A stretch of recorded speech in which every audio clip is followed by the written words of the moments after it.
Hey guys, welcome. So I have for you here the completed FMS P51 Mustang. This is the version 2, 800 millimeters. So in the initial video, as you saw, I was unboxing the airplane, and now it is fully constructed. It took me about a whole day to put this together. And as you can see, I already got some scratches there as I try to fly it. So I'm just gonna go around for you and go over a few things on the airplane. So this is like a graduation present for me. Graduation in the sense that I'm really just getting used to flying a 4-channel, and this is more of a hobby grade airplane. So if you're not careful, you just jump into this, you're probably gonna break it on the first flight. Okay, I've really yet to have my maiden flight, at least a successful one yet, but sort of just playing around with it while I learn with a smaller airplane. And once I feel more comfortable, I'm gonna take it out and go fly this thing. So just to go over a few things, as you can see, so it comes with a 4-bladed prop here, and this is how you take off the prop. You unscrew this cap, and then you take this off, and you can take the prop out. Let's see here. Let me turn it over. Let me start from the bottom. Okay, so a few things that I had to put together, and just full disclosure, the instructions that came with this, it was okay, but some of it was kind of hard to understand. But again, just common sense, you should be able to figure it out. So it comes with the 2 main wheels, or a landing gear here, and for that it's a matter of just clipping it in through here. And this is just aesthetic. You can easily take this off from the side here, just a matter of pulling it out on both sides. And the flaps, not the flaps, the aileron connection was pretty easy to hook in. You just use this hinge here and you hook that up again on both sides, and similar connection on the elevators back here. You see one on that side. This one here is for the rudder, which controls the rudder movement, and this one here controls the elevator movement. So now let's flip it back over. Oopsie. Okay, so now one of the few things that I'm also still trying to figure out is the CG. Now, on the instruction manual, it says the CG should be 50 or 62 millimeters away from the wings.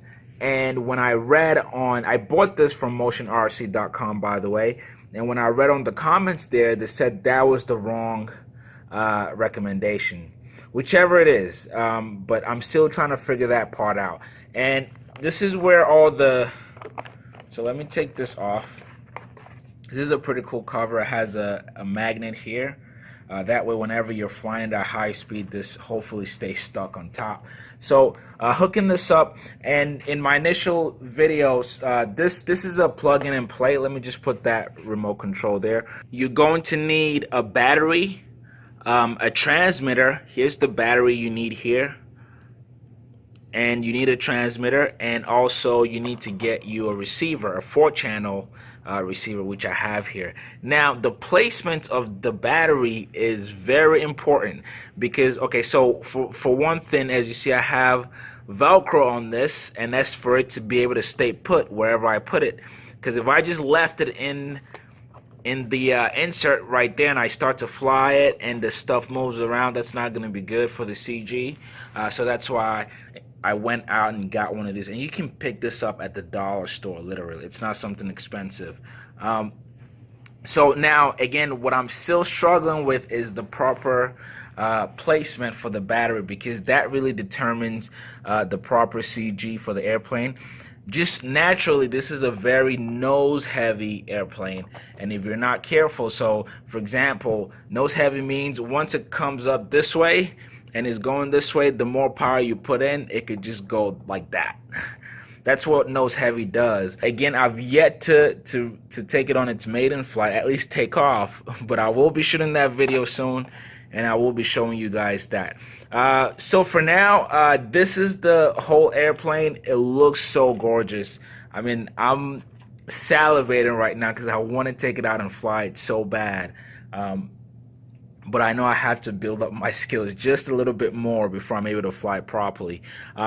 But while you guys are here, let me just show you some of the movements on the airplane, and hopefully soon I'll be able to take it out to fly it. So here we are. The battery is plugged in. Now I just need to sync it with the transmitter. Now one thing is, always whenever you put all this stuff in, make sure there's no wire touching these. That way it doesn't affect the movements of the rudder or the elevator in the back. So I'm going to go ahead and just cover it up. And let me turn the airplane around. And then we'll sync it. We'll go ahead and sync it now. Now with the transmitter that I'm using to sync, you basically hold this down while you turn the power on. I'll go ahead and do that now. Okay guys, so our transmitter is officially synced with the airplane. Now I'll just go over the controls for you. Here is the throttle to get the blade moving.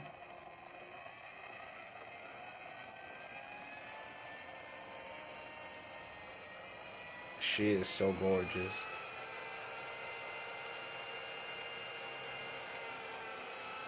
So all that is on. Power off here. Our ailerons is this movement here. Just to make sure that's working. And then back here we have the rudder and the elevator. And let's test those. Rudder moves left to right. Elevator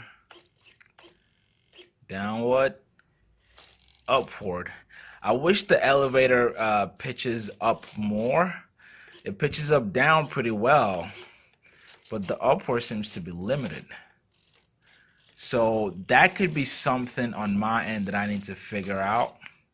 But I'll check out other people's videos and see if I'm doing something wrong there. But as you can, this is what I mean. Look, when you look at the elevator here, you see when I pitch down, that goes pretty damn down. But when I go up, it barely moves up. And I feel like to get this thing off the ground, which is when you pitch down, that's good.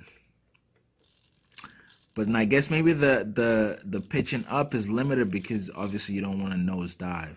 But again, I'm going to check out on forums to see if that's the proper way it's supposed to be, or if that upper movement is too limited on my end. But there it is, guys. This is the FMS P51 Mustang. Big, beautiful doll. I'm probably, again, going to practice on a smaller airplane for another week or so. And then when I feel comfortable, I will take this baby for a ride. Hope you guys enjoyed the video. If you did, please leave a thumbs up and hit that subscribe button for me. I'll catch you on the next one.